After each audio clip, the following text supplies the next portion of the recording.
एक बार फिर से ईरान ने स्ट्रेट ऑफ हॉर्मुज को बंद कर दिया है। ईरानी मीडिया का यह दावा है कि लेबनान पर इजरायल के खूनी हमलों के बाद ईरान ने यह फैसला लिया और ईरान ने दावा किया कि वो इजरायल से लेबनान पर हुए हमलों का बदला लेगा। इधर दूसरी तरफ ट्रंप ने नेतन्याहू पर भड़कते हुए कहा कि अगर ईरान डील खराब हुई तो इजरायल दुनिया में अकेला रह जाएगा। तो वहीं दूसरी तरफ इजरायल ने यह दावा किया है कि हिजबुल्लाह ने उत्तरी इजरायल पर 50 से ज्यादा रॉकेट दागे हैं, जिसके बाद लेबनान में हिजबुल्लाह के 100 से ज्यादा ठिकानों को तबाह कर दिया गया।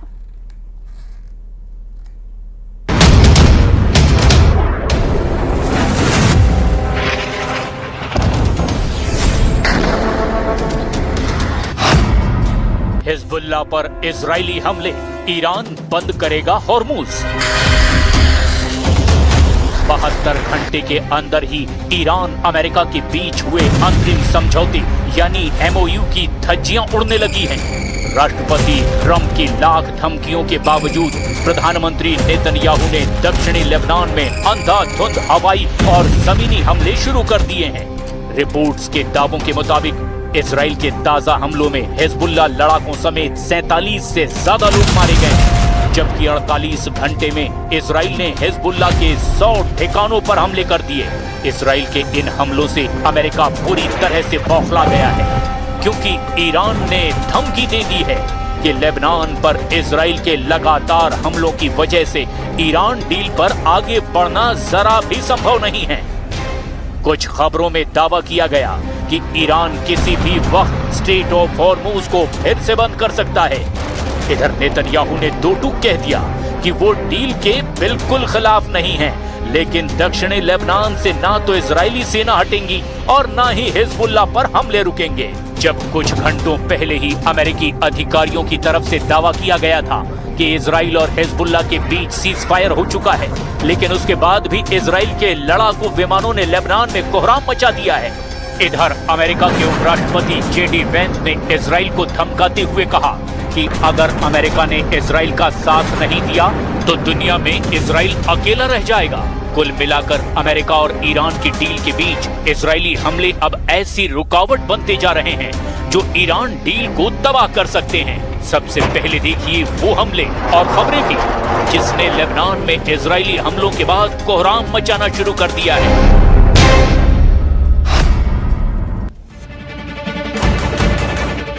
हिजबुल्लाह पर हमला, आमने सामने ट्रंप नेतन्याहू। फ्रांस में जिस वक्त राष्ट्रपति डोनाल्ड ट्रंप आंतरिक समझौते यानी कि एमओयू पर साइन कर रहे थे, उस वक्त इजराइल की सेना लेबनान में हिजबुल्लाह के ठिकानों पर एक के बाद एक हमला करने में जुटी थी। हैरान करने वाली बात यह है कि अमेरिका का जिगरी दोस्त इजराइल इस वक्त अमेरिका की सलाह या धमकी के खिलाफ खुलकर लेबनान पर हमला करने में जुटा हुआ है, जबकि आंतरिक समझौते यानी एमओयू पर साइन करने वाला ईरान हिजबुल्लाह और लेबनान पर हो रहे हमलों को अपने ऊपर हमला मान रहा है। जरा देखिए इजराइल कैसे अमेरिका और ट्रंप की परवाह किए बगैर लेबनान पर हमला करने में जुटा हुआ है।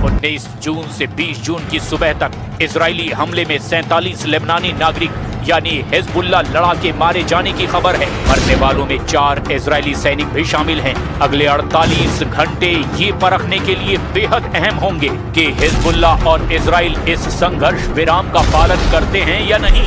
लेबनान का नबातिये इजरायली हमलों का मुख्य केंद्र रहा है। नबातिये शहर और उसके बाहरी इलाकों पर भारी आर्टिलरी यानी तूफानों से गोलाबारी की गई है।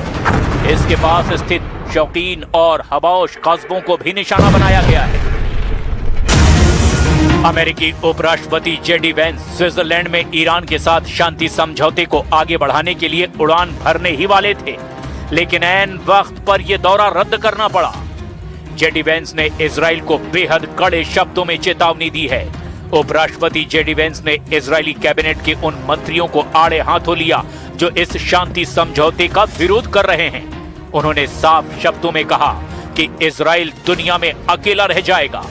वेंस ने इजराइल को धमकाते हुए कहा कि डोनाल्ड जे ट्रंप इस समय पूरी दुनिया में इकलौते ऐसे राष्ट्राध्यक्ष हैं जो इजराइल के प्रति सहानुभूति रखते हैं। अगर मैं इजराइल सरकार की कैबिनेट में होता तो दुनिया के अपने इकलौते ताकतवर मददगार पर हमला करने की गलती कभी नहीं करता। अमेरिकी प्रशासन इस बात से नाराज है कि जब भी शांति समझौता करीब होता है तब बेरूत या लेबनान में कोई बड़ा धमाका या हमला इजराइल कर देता है। ईरान के मुख्य वार्ताकार मोहम्मद बागेर गालिबाफ ने चेतावनी दी कि समझौते का उल्लंघन बर्दाश्त नहीं किया जाएगा।